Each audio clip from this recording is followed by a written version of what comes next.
juga sudah mengikuti progresnya, perkembangannya.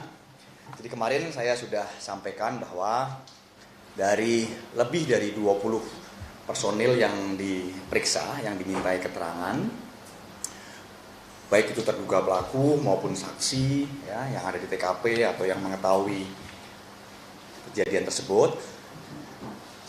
Lalu dari hasil pemeriksaan awal itu, lebih dari 20 personil itu, saya sudah menyampaikan beberapa hari yang lalu kemarin bahwa sudah ada update kemarin itu 4 prajurit menjadi tersangka. Dan keempat orang ini kemarin sudah saya sampaikan dilaksanakan penahanan di Subdenpom 91 di ND, gitu ya, di ND. Lalu sisanya sudah mengerucut menjadi 16 personil, itu dilakukan pemeriksaan lanjutan. Pemeriksaan lanjutan secara intensif, secara mendalam. Dan untuk yang 4 tadi, untuk yang 4 sudah ditetapkan sebagai tersangka tadi, pemeriksaannya dilanjutkan lagi sebagai tersangka tentunya, ditahan di Subdenpom 91 ND. Untuk yang sisanya, yang kemarin saya sampaikan 16 personil, itu dilaksanakan pemeriksaan lanjutan secara mendalam. Dan hari ini saya sampaikan bahwa ke-16 personil yang kemarin dilanjutkan pemeriksaannya secara mendalam itu sudah juga ditetapkan sebagai tersangka. Sehingga total sekarang ada 20 orang personil prajurit yang ditetapkan sebagai tersangka. Untuk yang 4 orang ditetapkan sebagai tersangka awal itu sudah dipindahkan penahanannya di Denpom Kupang. Untuk yang 16 orang menyusul ini karena baru selesai pemeriksaan di Subdenpom 91 ND, posisi masih ada di ND. Nanti untuk lanjutannya saya akan berkomunikasi lagi dengan jajaran penyidik dari Polisi Militer Kodam 9 Udayana untuk melihat perkembangannya. Tentu kalau sudah ditetapkan sebagai tersangka, 16 orang prajurit ini juga akan dilaksanakan penahanan. Dan saya sampaikan di sini, selesai ini pemeriksaan akan dilanjutkan sama dengan yang 4 orang ditetapkan awal sebagai tersangka. Pemeriksaan semuanya akan dilanjutkan, pemeriksaan lanjutan sebagai tersangka setelah sebelumnya pemeriksaan dilaksanakan sebagai terduga, saksi atau yang ada di sekitar tempat kejadian perkara. Nanti dari situ akan bisa diketahui peran dari masing-masing personel ini, dari yang sudah ditetapkan sebagai tersangka ini nanti akan bisa diketahui perannya masing-masing apa, sehingga nanti bisa diterapkan pasal untuk orang per orang.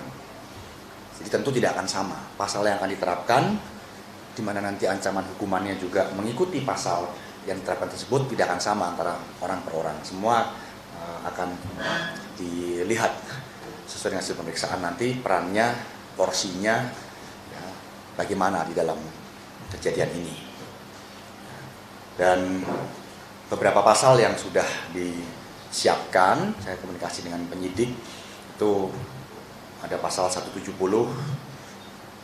KUHP gitu ya, yang berkaitan dengan terang-terangan menggunakan tenaga kekerasan pada orang lain, itu ada pasal 351 ya, yang berkaitan dengan penganiayaan. Ada juga pasal 354 yang sengaja melukai orang lain ya, berakibat pada kematian. Ada pasal 131 yang seorang militer yang dalam dinas dengan sengaja memukul rekan atau bawahan, itu ada sanksinya. Lalu pada pasal 132 yaitu militer, dalam hal ini senior atasan yang mengizinkan atau memberikan kesempatan kepada personel militer lainnya untuk melakukan tindak kekerasan kepada personel militer yang lain, itu juga dikenakan sanksi. Itu 5 pasal yang disiapkan. Tentu nanti kelima pasal ini akan diterapkan kepada siapa, nanti bergantung kepada hasil pemeriksaan lanjutan sebagai tersangka untuk para personil tersebut. Dan mungkin rekan-rekan juga bertanya kenapa jumlah personil yang ditetapkan sebagai tersangka cukup banyak, gitu ya, karena memang kejadian tidak berlaku pada satu hari. Ya, kegiatan pembinaan ini itu dilakukan kepada beberapa personil termasuk korban dan dilaksanakan dalam beberapa rentang waktu, sehingga kemarin juga kita perlu waktu, ya, tim penyidik dari Polisi Militer Kodam Senen Udayana perlu waktu untuk melaksanakan pemeriksaan itu karena memang kejadian ini, ya, proses pembinaan ini itu dilaksanakan pada beberapa rentang waktu dan dilaksanakan kepada beberapa personil oleh personil lainnya, sehingga harus betul-betul menyeluruh pemeriksaannya sehingga betul-betul bisa diambil langkah-langkah yang tepat, ya, kepada orang yang tepat, ya, sehingga pertanggungjawaban itu dapat ditegakkan, evaluasi, perbaikan juga dapat dilaksanakan untuk masa yang akan datang. Dan untuk itu selesai ini saya mohon waktu kepada rekan-rekan media sekalian dan juga kepada warga masyarakat bahwa pemeriksaan para tersangka ini tentu tidak mudah. Tidak mudah itu artinya kita perlu waktu sehingga betul-betul bisa mengetahui peran orang per orang, porsinya masing-masing sehingga keadilan bisa ditegakkan, tapi pertanggungjawaban juga bisa dilaksanakan. Dan nanti siapa, perannya apa, pasal yang diterapkan apa itu betul-betul tepat. Ya, sehingga nanti saya akan sampaikan dari rekan-rekan sekalian untuk perkembangannya. Karena setelah tahapannya kan setelah selesai nanti pemeriksaan para tersangka ini sudah bisa diketahui peran dan porsinya, diterapkan pasal untuk orang per orang, lalu dilaksanakan gelar perkara. Setelah dilaksanakan gelar perkara, itu akan ada pelimpahan kepada auditor militer untuk siap dilaksanakan persidangan di pengadilan militer. Itu tahapannya.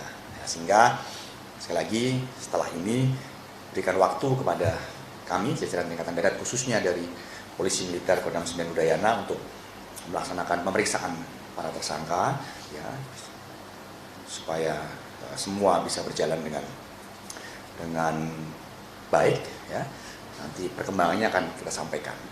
Siapa, dikenakan pasal apa, ya, ancamannya apa, lalu kita akan informasikan juga pada saat ada gelar perkara, ya, termasuk nanti ada pelimpahan juga akan kita sampaikan kepada masyarakat.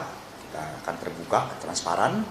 So, nanti persidangan juga tentu masyarakat bisa mengikuti dan nanti tuntutannya apa dari auditor, vonis putusan dari hakim apa, rekan-rekan bisa mengikuti.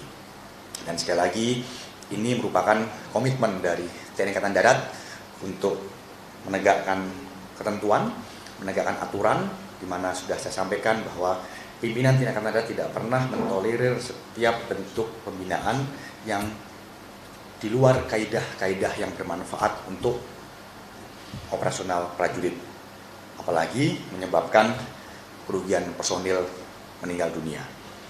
Ini betul-betul suatu hal yang di luar dari apa yang sudah digariskan, sehingga kita akan melaksanakan proses sampai dengan tuntas untuk menegakkan pertanggungjawabkan apa yang sudah terjadi, ya.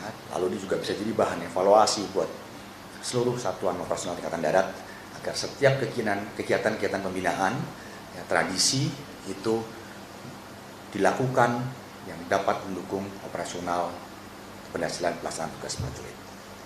Demikian, ya. Tadi infonya ada satu program kan itu siapa Pak? Dari tadi kan pasal yang saya sampaikan tadi sudah ada, ya. Jadi ada pasal 132 itu kan bunyinya militer yang dengan sengaja mengizinkan seorang bawahan atau militer yang lainnya untuk melaksanakan tindakan kekerasan itu juga akan dikenai sanksi pidana. Jadi seperti yang ditanyakan tadi, ada satu karena setiap unit itu kan tentu ada struktur di kita, ada komandan regu, ya, ada komandan peleton, ada komandan kompi, dan setiap prajurit itu punya atasan. Sehingga kalau tadi disampaikan apakah ada leveling itu, ya tentu harus ada yang bertanggung jawab terhadap kejadian yang terjadi di unitnya. Nanti kita lanjutkan proses pemeriksaannya, porsinya apa. Ya. Inisial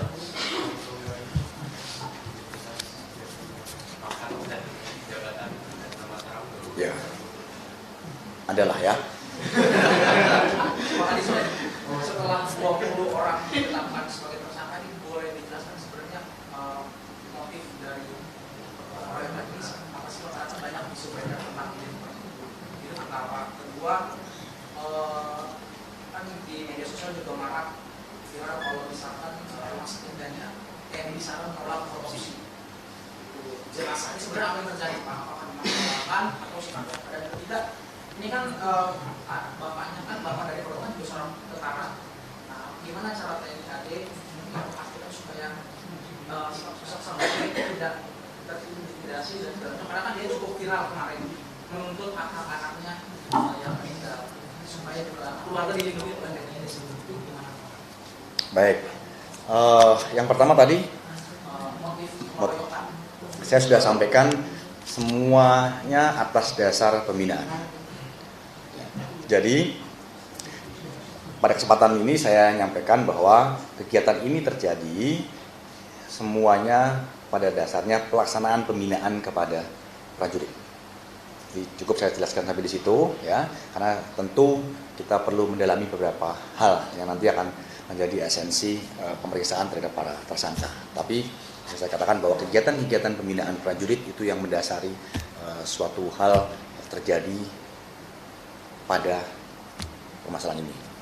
Yang kedua, yang berkaitan dengan visum rumah sakit. Tadi saya sampaikan di sini, saya sudah sampaikan juga kepada rekan media beberapa hari yang lalu bahwa itu dasarnya adalah teknis. Jadi rumah sakit militer ya, militer di sekitar tempat kejadian itu tentu punya keterbatasan. Ya, jadi pada tugas-tugas yang bersifat strategis tertentu, rumah sakit tersebut tidak bisa menangani. Tetapi pada prinsipnya kita bantu, ya, kita laksanakan langkah pada rumah sakit lain sebagai bentuk solusi untuk mengatasi otopsi yang pertama dan kedua belum bisa terjadi atau belum bisa dilaksanakan. Ya, jadi dasarnya adalah teknis pada rumah sakit militer atau rumah sakit kita, ya, yang mungkin juga terjadi pada rumah sakit umum pada daerah-daerah yang mungkin berada pada jauh dari pusat kota di kabupaten, kota atau provinsi. Yang berikutnya, Pangdam 9 Udayana ya, beserta Danrem di Nusa Tenggara Timur juga dengan jajaran brigade setempat gitu ya, itu terus melaksanakan komunikasi intens dengan pihak keluarga dan memberikan pemahaman pada pihak keluarga terkait dengan kejadian yang menimpa putranya.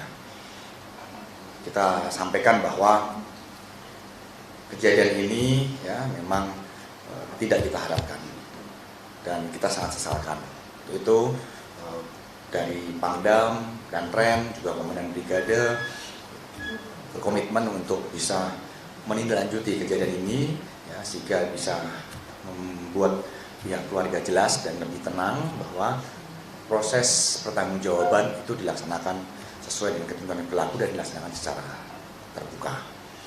Karena korban sudah jatuh, dia sudah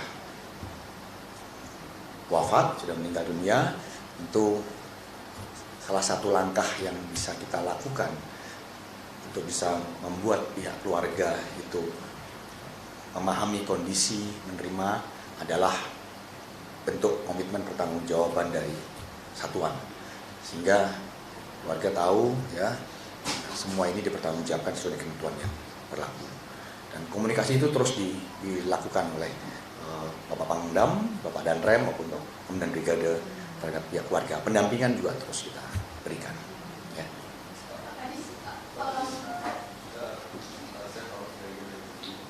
Ini kan sudah kejadian dan sudah alhamdulillah kemarin sudah panik. Kan ini beberapa kali terjadi di sendiri. Pelajaran yang bisa didapat tidak dari apa yang bisa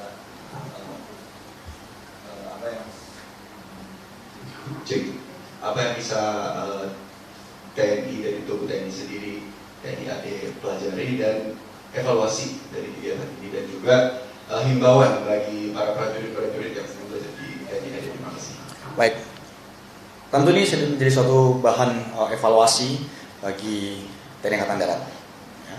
Dan TNI Angkatan Darat sudah berulang kali menyampaikan kepada seluruh jajaran ya, bahwa setiap kegiatan-kegiatan yang berkaitan dengan pembinaan prajurit ya, ataupun kegiatan tradisi satuan itu harus betul-betul menerapkan suatu pola ya, kegiatan yang bermanfaat atau memenuhi kaidah-kaidah mendukung pelaksanaan tugas prajurit itu di lapangan secara operasional. Sehingga kalau ditanya apa ya yang menjadi bahan pelajaran bagi TNI Angkatan Darat, tentu ini menjadi suatu bahan evaluasi yang cukup serius bagi kita. Ya, dan kalau ditanya apa yang diharapkan untuk satuan-satuan kita, saya tegaskan di sini pimpinan TNI Angkatan Darat sudah memberikan penekanan dalam bentuk banyak hal. Ya, artinya secara administrasi penekanan sudah disampaikan, penekanan langsung saat melaksanakan kegiatan untuk menengok satuan operasional di seluruh wilayah tanah air, dan salah satu yang menjadi penekanan adalah berkaitan dengan hal ini. Sehingga pada kesempatan ini saya juga menyampaikan pada jajaran untuk laksanakan lagi, review lagi, cek lagi apa yang menjadi penekanan dan apa yang menjadi ketentuan dari pimpinan itu dilaksanakan. Karena ini jadi bahan pelajaran. Apabila itu tidak dilaksanakan, ya, tentu proses pertanggungjawaban sesuai ketentuan yang berlaku itu akan diterapkan. Ya. Mau tanya beberapa hal ini kan kebetulan memang musibahnya atau insiden terjadi di Terbang ya kan, batalion yang memang baru dibentuk dan kemarin baru dibentukkan barusan lagi untuk yang ingin saya tanyakan pertama mungkin bisa dijelaskan oleh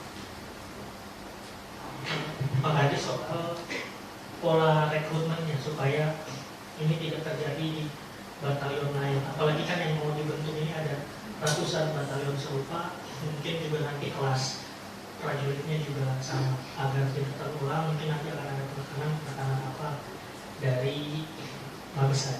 Kemudian masih terkait rekrutmen untuk sekitar 120 yang batalion maupun brigade, ini nanti seperti apa Pak Kadis? Kan kalau nggak salah kebutuhannya sekitar 500-an pasukan per batalion itu sudah dibuka dan sudah tersedia pasukannya atau masih proses rekrutmennya untuk mengisi batalion-batalion itu.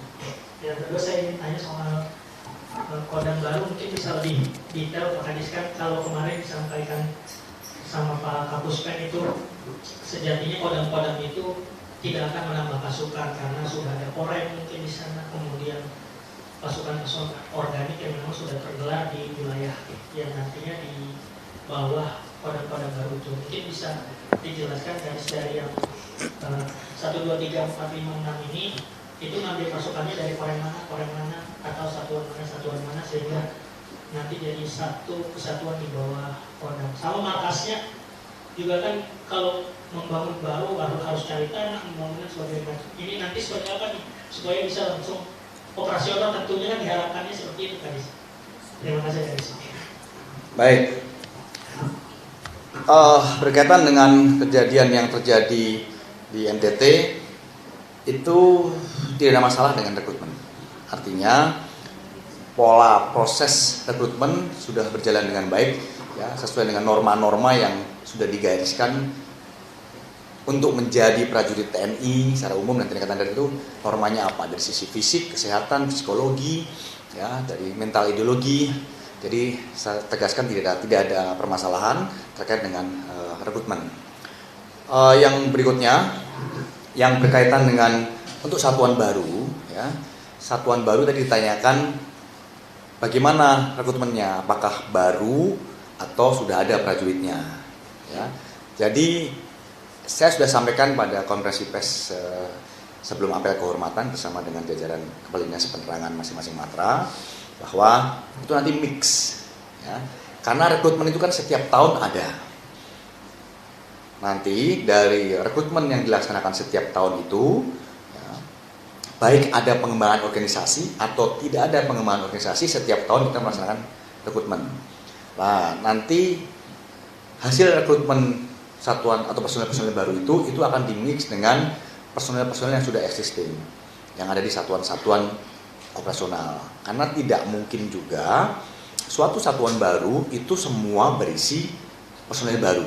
Tentu harus ada personel-personel yang sudah berpengalaman pada leveling-leveling tertentu, leveling regu, leveling peleton, kompi, itu nanti yang membantu personel-personel baru itu untuk melaksanakan pembinaan maupun hal berkaitan dengan kesiapan operasional lainnya. Sehingga itu nanti dimix antara personel yang baru direkrut dengan yang sudah ada. Yang berikutnya untuk Kodam, gitu ya. Untuk Kodam seperti yang sudah rekan-rekan ketahui itu ada 6, ya. Ada 6 Kodam baru. Tadi yang ditanya pertama soal personil dulu, ya. Tidak ada penambahan personil baru untuk organisasi Kodam ini. Kenapa? Karena di wilayah-wilayah yang ada Kodam baru itu sebelumnya sudah ada Korem. Yang dilaksanakan oleh TNI Angkatan Darat saat ini adalah melaksanakan reorganisasi dari satuan-satuan yang sudah ada, disesuaikan dengan pangkat, ya, disesuaikan dengan kualifikasi, ya, korps, bidang tugas untuk menjadi personil di Kodam. Sekali lagi tidak ada personil baru, kita mereorganisasi dari personil yang sudah ada di wilayah-wilayah tersebut. Dan nanti, ya, setelah itu kita kan ada juga pola tour of duty, tour of area, ya. Nah, tentu nanti setelah kita melaksanakan penataan pada personil pada leveling tertentu di Kodam baru ini, kita akan melaksanakan tour of duty, tour of area personil-personil dari wilayah lain, ya, sehingga kita bisa meratakan personil TNI di seluruh wilayah tanah air, termasuk kita bisa memenuhi komisi-komisi organisasi dari satuan baru ini, ya, atau Kodam baru ini. Untuk lokasinya, Kodam di Sumatera ada 3, ya. Di Sumatera itu ada 3, sebentar.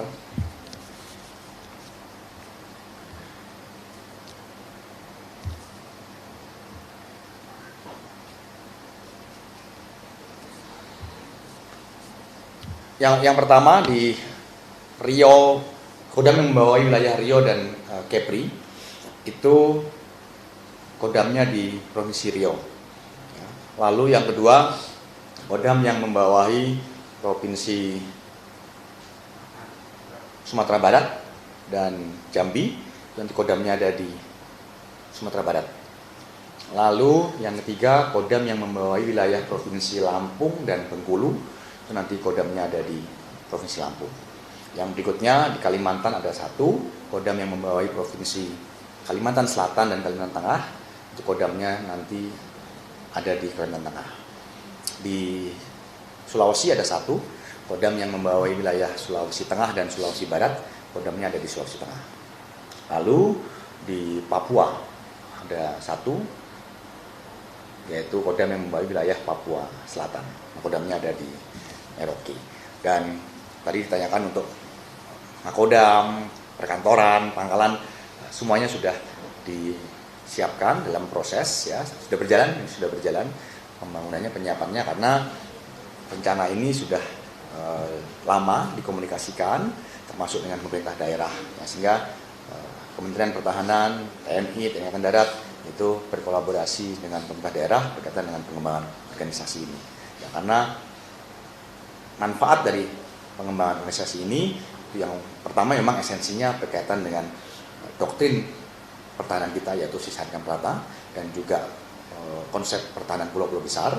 Ya, dan yang berikutnya ini sebagai kekuatan pendukung, pendamping dalam pencapaian peningkatan kesejahteraan masyarakat.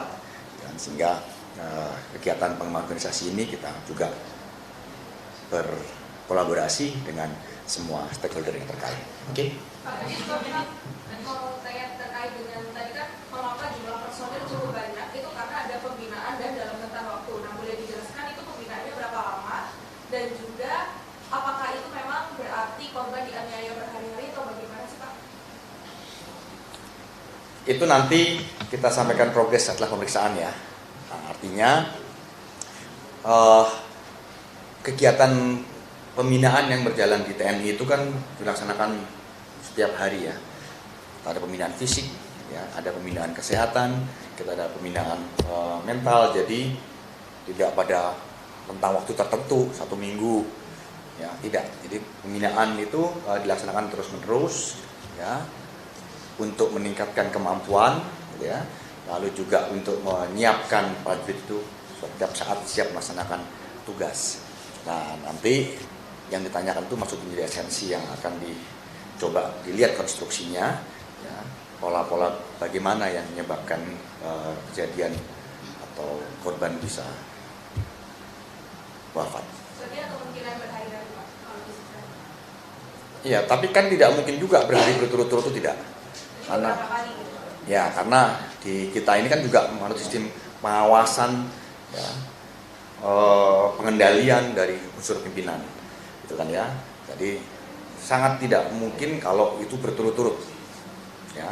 Tapi mungkin pada beberapa rentang waktu, ya, ada jeda waktu, nanti kita coba lihat dari saksi pemeriksaan, ya. Dan kondisi orang kan beda-beda ya. Pak Kadis izin, saya Santi Pak dari Dendam, ada beberapa pertanyaan. Untuk memperjelas juga, kami mendengar ada korban lainnya sebenarnya selain pada Luki yang juga mendapat pembinaan gitu. Cuma bedanya pada Luki ketika dibawa ke rumah sakit tidak survive dan meninggal, yang satu lagi ini selamat gitu Pak. Saya ingin mengkonfirmasi apakah itu betul. Kemudian yang kedua sebenarnya informasi atau pemberitaan mengenai kekerasan yang dialami oleh prajurit TNI di tempat mereka bertugas itu bukan kali ini saja terjadi Pak Kadis. Kita juga pernah mengalaminya di tahun 2023 dan 2021 kalau tidak salah. Sebenarnya apa sih Pak Kadis yang menyebabkan siklus tindak kekerasan ini terus berulang begitu Pak? Dan apakah dalam praktek pembinaan tindak kekerasan itu dibolehkan oleh prajurit senior kepada prajurit juniornya? Kemudian terkait penambahan kodam baru Pak Kadis, berarti kan saat ini total kodam yang sudah ada itu 21 ya Pak. Dan apakah ada rencana untuk penambahan lagi selain 21 yang sudah ada? Karena informasinya saya dengar akan bertambah hingga mencapai 37. Kemudian ini mungkin sudah disampaikan ketika di upacara kehormatan militer, tapi saya ingin menanyakan kembali untuk penambahan kodam ini berarti anggarannya itu sudah disesuaikan ya Pak. Jadi sudah cukup begitu untuk 6 ini. Karena ada kekhawatiran dengan penambahan 6 kodam baru itu akan menyedot anggaran yang cukup besar, sehingga untuk anggaran secara keseluruhan TNI 80% itu untuk rutin gitu Pak, belum termasuk yang lain terkait dengan alutsista dan sebagainya. Terima kasih Pak Kadis. Baik, untuk yang korban, ya betul memang ada satu lagi, tapi kondisinya sehat, kondisinya baik. Artinya kan seperti yang saya sampaikan tadi, tiap prajurit kan kondisinya juga beda-beda, ya. Dan pembinaan yang diberikan itu juga tidak untuk satu orang saja. Ya, pembinaan itu kan juga diberikan kepada beberapa prajurit, gitu kan. Tapi kan sekali lagi, ya, kecelakaan, manakala kecelakaan itu terjadi menimpa pada satu orang prajurit, salah seorang prajurit itu tentu diharapkan pada kondisi kesehatan, kondisi fisik maupun pada saat korban ini bagaimana perlakuannya, pada saat prajurit yang lain bagaimana perlakuannya, sehingga korban ini bisa tidak survive dan wafat. Lalu yang berikutnya, kenapa bisa terulang? Karena yaitu yang saya sampaikan bahwa setiap program, setiap kegiatan bukan cuma di TNI Angkatan Darat saja, ini juga mungkin berada pada lembaga, institusi atau komunitas yang lain, itu tentu ada beberapa hal yang memang tidak sesuai dengan ketentuan. Ada beberapa hal yang memang perlu dilaksanakan evaluasi. Itulah gunanya setiap kegiatan, setiap program itu harus ada evaluasi, karena tidak ada yang sempurna dari suatu program atau kegiatan. Dan kekerasan tidak boleh. Jadi pembinaan, latihan kepada prajurit itu harus betul-betul dilaksanakan dengan keras. Artinya dengan keras itu bukan dengan kekerasan. Keras itu artinya ya sesuai dengan teorinya, sesuai dengan taktiknya, sesuai dengan buku petunjuknya, sesuai dengan metodenya, ya. Sehingga membuat prajurit itu betul-betul memiliki kemampuan perorangan maupun kemampuan tim yang baik yang mendukung pelaksanaan tugasnya. Sehingga kalau dikatakan kekerasan tidak boleh, ya, tidak diperbolehkan. Tetapi latihan harus dengan keras. Latihan keras itu bukan berarti kekerasan. Ya, sekali lagi yang saya sampaikan. Yang berikutnya, untuk pembentukan Kodam, memang seperti yang rekan-rekan sudah pernah ketahui, nantinya akan ada pembentukan Kodam di tiap provinsi. Ya.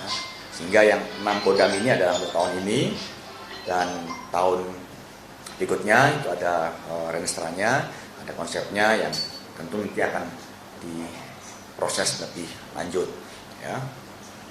Yang berikutnya untuk anggaran, semua yang diputuskan dan diambil langkah oleh Kementerian Pertahanan, TNI dan TNI Angkatan Darat di dalamnya itu sudah melalui kajian yang mendalam, sehingga berkaitan dengan penganggaran, ya,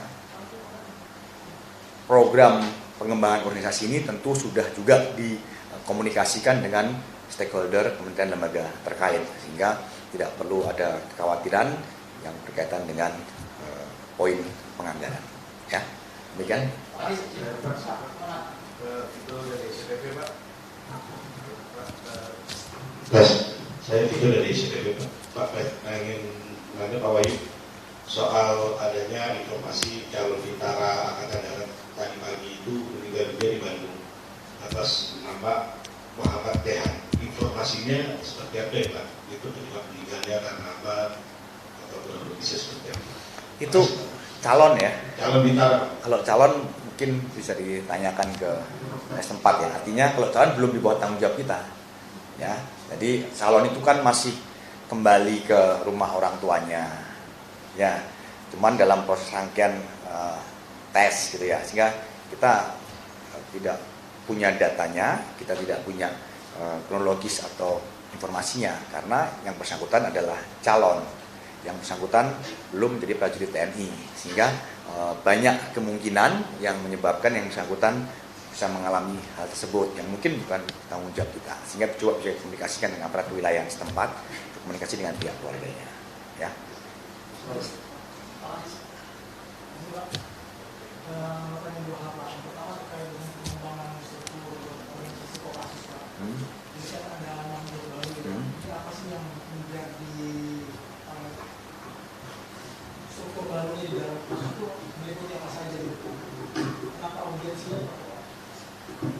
Membangun struktur organisasi di Kopassus itu sendiri. Itu yang pertama, Pak. Yang kedua, hari ini terkait dengan kasus Lampung, Pak.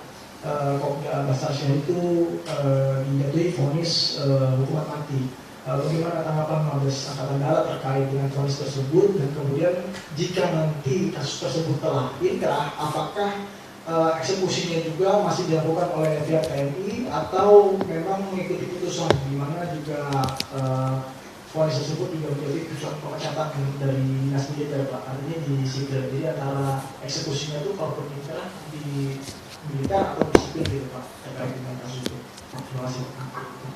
Baik, untuk pertanyaan pertama berkaitan dengan pengembangan organisasi Kopassus, ya, ada 6 grup. Urgensinya dasarnya adalah kita mempunyai konsep pertahanan pulau-pulau besar, sehingga pada pulau-pulau tersebut saat ini berkaitan dengan pengembangan organisasi Kopassus ditempatkan satu grup, dan pada hakikat ancaman tertentu di mana Kopassus harus turun untuk mengatasi ancaman tersebut, ya, diharapkan pada 6 pulau-pulau besar ini bisa dilaksanakan langkah tindak awal oleh grup unit yang berada di pulau tersebut, sama-sama dengan satuan kewilayahan mana Kodam sebagai komandan strategis biar bisa melaksanakan operasi sendiri-sendiri, gitu ya, sehingga tidak seperti sekarang, gitu ya. Sekarang yang semua terpusat di Jawa, gitu, sementara kita punya konsep pertahanan pulau-pulau besar. Itu salah satu esensi pokoknya berkaitan dengan respon, ya, kita dalam mengatasi segala bentuk ancaman, ya. Yang berikutnya, apabila yang bersangkutan sudah dipecat, ya, tentu proses untuk hukumannya dilaksanakan pada otoritas sipil, ya, sehingga hukuman pokoknya apa, hukuman tambahannya apa. Nanti ada proses peralihan dari fasilitas militer menuju ke fasilitas sipil setelah pemecatan itu selesai. Untuk itu tentu proses lanjutan penanganan pelaksanaan hukumannya oleh, ya, pengadilan sipil, ya, penting dia sudah dipecat. Oke, lanjut. Pak, boleh berkata sedikit Pak terkait Kodam baru? 6 Kodam ini nantinya akan beroperasi bergabung dengan Korem, kantor operasinya sebenarnya, atau seperti apa, dan mulai beroperasi kapan Pak Kodam-Kodam baru ini? Itu pertama. Yang kedua, ini kan sedang dalam proses pembangunan Kodam, kantor Kodam baru Pak, ya, yang sedang berjalan seperti yang Bapak bilang tadi. Ini proses pembangunan kantor Kodam baru ini akan selesai kapan dan mulai beroperasi penuh dengan di fasilitas kantor yang baru ini per kapan Pak? Terima kasih. Kalau ditanya operasionalnya kapan, ya setelah diresmikan langsung beroperasional. Ya, tentara kalau sudah dikasih perintah, ya pasti langsung kerja. Jadi artinya setelah diresmikan, tentu langsung melaksanakan operasional. Pada tahapan-tahapan yang dilaksanakan tentunya, ya. Kalau ditanya operasionalnya kapan, sekarang sudah beroperasional. Ya, sekarang sudah melaksanakan operasional satuan baru ini. Ya, itu dengan penataan organisasi, gitu ya. Lalu berkaitan dengan penataan yang bersifat administrasi, ya, tapi tetap operasional sudah mulai berjalan.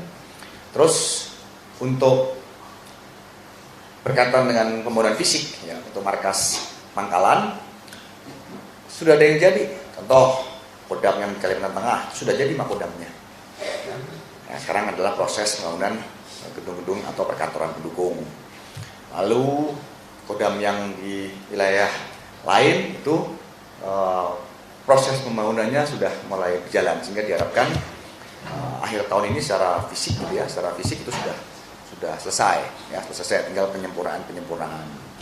Ya, jadi tidak ada permasalahan berkaitan dengan fasilitas pendukung perkantoran, ya, diharapkan dengan operasional. Saat ini Kodam-Kodam baru itu sudah pelaksanaan operasional, ya, pada tahapan operasional yang dimiliki oleh tiap satuan, penataan organisasi, penataan administrasi, gitu kan, mulai penataan pangkalan, terus berjalan secara simultan, ya. Lanjut. Ada lagi? Ya. Satu ya, Pak, kemarin kan semula 5 Kodam Pak, rencana terus jadi 6 Kodam, jadi yang 45 Bojol baru Pak idenya. Ya, betul. Betul. Ya. Artinya tidak ada hal khusus itu ya. Jadi awal 5 sebetulnya kan seperti saya bilang tadi, nantinya kan semua provinsi seperti konsep awal ya, teman-teman udah tahu itu akan ada Kodam. Sehingga kalau kemarin 5 terus terakhir menjadi 6 sudah nggak ada masalah juga, karena emang semuanya disiapkan, semua provinsi disiapkan untuk menjadi Kodam kan gitu ya. Jadi tidak ada hal khusus ya, lebih kepada efektivitas dan kesiapan saja. Kesiapan itu artinya ya, di saat Sumatera Barat dengan Jambi ini juga sudah pada kondisi yang siap untuk diresmikan, kenapa tidak kita gabungkan. Jadi tidak ada hal khusus, artinya semua sudah dalam proses penyiapan. Yang kita lihat ternyata di luar 5 ini ada satu yang sudah kondisi juga sudah siap, maka kita resmikan. Ya. Dulu ya. Kemarin minggu lalu sebenarnya itu ada berita dari media luar itu Asia Live itu bilang katanya Indonesia secara resmi telah mengoperasikan sistem rudal balistik taktis Khan buatan Turki. Itu mungkin ada yang bisa dijelaskan nggak kalau dari TNI? Baik. Jadi untuk rudal balistik yang Khan Kalimantan Timur ya. Ya. Itu sekarang masih menjadi domainnya Kementerian Pertahanan karena belum diserah terimakan secara resmi kepada TNI Angkatan Darat. Sehingga untuk secara detailnya teman-teman bisa bertanya kepada Bapak Karo Infohan ya, Brigjen Frega Wenas. Tapi memang ya sekarang sudah datang batch yang pertama. Nah, tetapi sekali lagi kami dari Angkatan Darat belum bisa menyampaikan secara detail ya, karena belum diserah terimakan kepada kami. Nah, rencananya nanti setelah saya sudah berkomunikasi dengan Kemudian Pusat Kesenjataan Artileri Medan, karena itu berada di bawah pembinaan Pusat Kesenjataan Artileri Medan TNI Angkatan Darat. Saya banyak berdiskusi dengan Kemudian Pusat Kesenjataan Armet. Beliau menyampaikan nanti rencana pada batch kedua baru ada serah terima kepada TNI Angkatan Darat. Ya, sehingga sekarang masih dalam satu rangkaian proses pembelian. Ya, proses kajian dan pembelian dari Kementerian Pertahanan.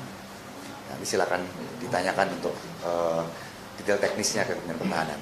Ya, kita belum bisa menyampaikan karena sekali lagi belum serah terima. Nanti setelah serah terima kita akan sampaikan ya kenapa deploy di sana ya, terus kenapa itu menjadi salah satu item yang kita juga terima ya, itu urgensinya senjata tersebut, alutsista tersebut.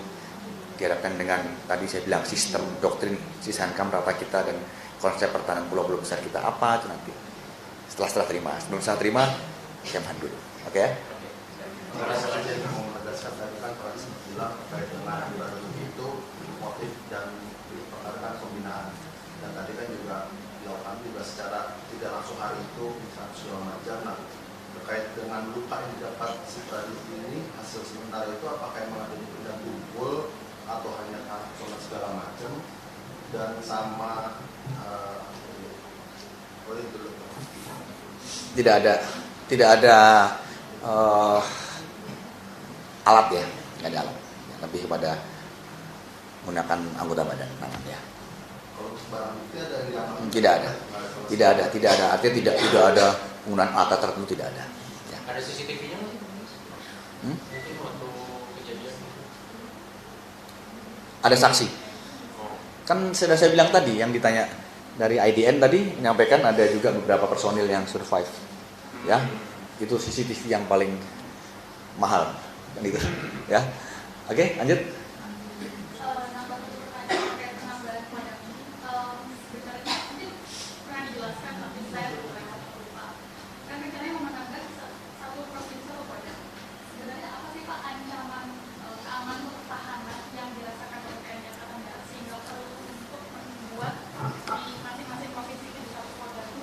Baik, saya sudah sampaikan tadi, untuk pengembangan organisasi, pembentukan Kodam baru, urgensi yang paling utama adalah berkaitan dengan gelar satuan kita dihadapkan dengan sistem atau doktrin pertahanan kita, yaitu Sishankam rata, termasuk konsep pertahanan pulau-pulau besar. Sekarang kita juga menganut slogan atau menurut prinsip Trisula Nusantara bersama-sama darat, laut, udara, mempertahankan kedaulatan negara kita.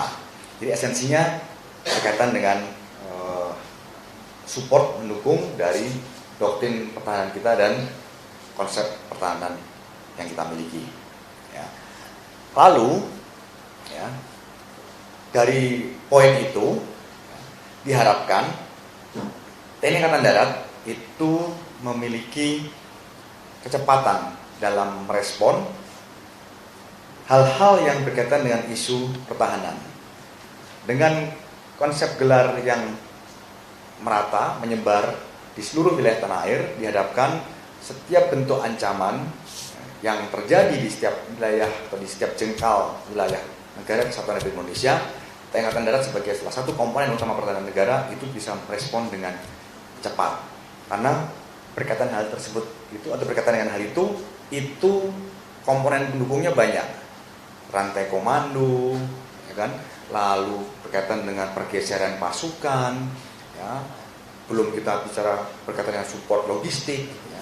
Sehingga apabila di setiap wilayah itu ada kompartemen, ya, strategis Kodam yang dapat berdiri sendiri dalam melaksanakan suatu operasi, efektivitas dan kecepatan respon itu dapat diutamakan atau dapat dikedepankan. Ya. Yang berikutnya, poin berikutnya adalah kita ini juga menganut atau mempunyai tugas operasi militer selain perang, yaitu membantu pemerintah daerah pada banyak hal, pada mendukung program-program pembangunan pencapaian kesejahteraan masyarakat, ya, ataupun berkaitan dengan penanggulangan bencana. Dengan gelar yang semakin banyak, gitu ya, atau yang semakin tersebar di seluruh wilayah tanah air, pada poin pelaksanaan tugas MSP ini tentu ya, kita akan lebih dapat berperan sebagai kekuatan pendukung dan pendamping untuk membantu pemerintah daerah melaksanakan program pembangunan mencapai kesejahteraan masyarakat. Sekarang Bapak Presiden punya program Asta Cita. Dalam Asta Cita itu banyak poin yang kita Angkatan Darat bisa berperan untuk mensukseskan apa yang sudah menjadi garisan berkaitan dengan kesejahteraan masyarakat. Ya.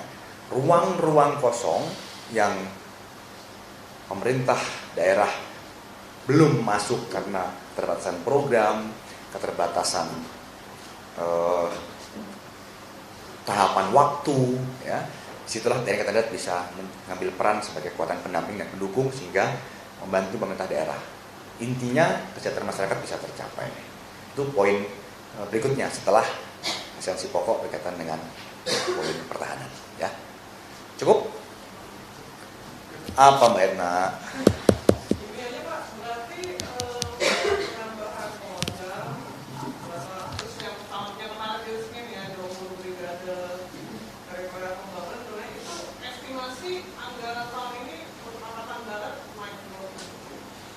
Saya belum terus terang untuk poin itu saya memang belum menghitung atau saya belum dapat informasi yang lengkap, ya, karena tentu berkaitan itu saya harus mencoba untuk berkomunikasi dengan staf perencanaan, gitu. Tapi yang pasti Mbak Edna, apabila itu sudah diputuskan, ya, sudah dieksekusi, tentu komunikasi dengan kementerian atau stakeholder terkait sudah dilaksanakan, kajiannya sudah dilaksanakan. Kalau ada suatu poin kendala atau suatu poin menjadi tantangan berkaitan dengan faktor anggaran, tentu kita belum akan eksekusi. Kalau sudah eksekusi berarti sudah ada lampu hijau dari kementerian terkait berkaitan dengan perhitungan itu. Jadi, sekali lagi memang saya belum bisa menyampaikan hitung-hitungan secara angkanya ya Mbak Edna, ya, karena saya coba minta keterangan di staf perencanaan Angkatan Darat berkaitan dengan itu. Tapi yakinlah resmian sudah dilaksanakan, untuk lampu hijau sudah diberikan. Ya. Cukup ya? Itu aja. Gitu doang kan? Ini bisa bikin gue gak tidur. Hah? Aduh. Ayo, Dimatiin kameranya dong. Nah, ya. Saya baru dengar, tapi kalau sipil memang, ya mungkin saya nggak tahu karena mungkin belum kewenangan kita ya.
Yang awal itu sudah ada 4 tersangka yang sudah ditahan dan dilaksanakan pemeriksaan sebagai tersangka untuk yang bersangkutan. Lalu ada sisa 16 personil yang diperiksa lanjutan dan pada hari ini 16 personil itu juga sudah ditetapkan sebagai tersangka. Sehingga sekarang 16 personil ini bergabung dengan 4 personil yang sudah lebih dulu dinyatakan sebagai tersangka untuk dilanjutkan pemeriksaan kepada yang bersangkutan sebagai tersangka, termasuk yang ditanyakan tadi apa keterlibatannya. Nanti saat pemeriksaan sebagai tersangka itu akan diketahui masing-masing peran dan keterlibatannya apa, porsinya apa yang dilaksanakan tiap-tiap personil itu, sehingga nanti akan kita sampaikan hasil pemeriksaan untuk orang per orang masing-masing dari para tersangka ini. Demikian.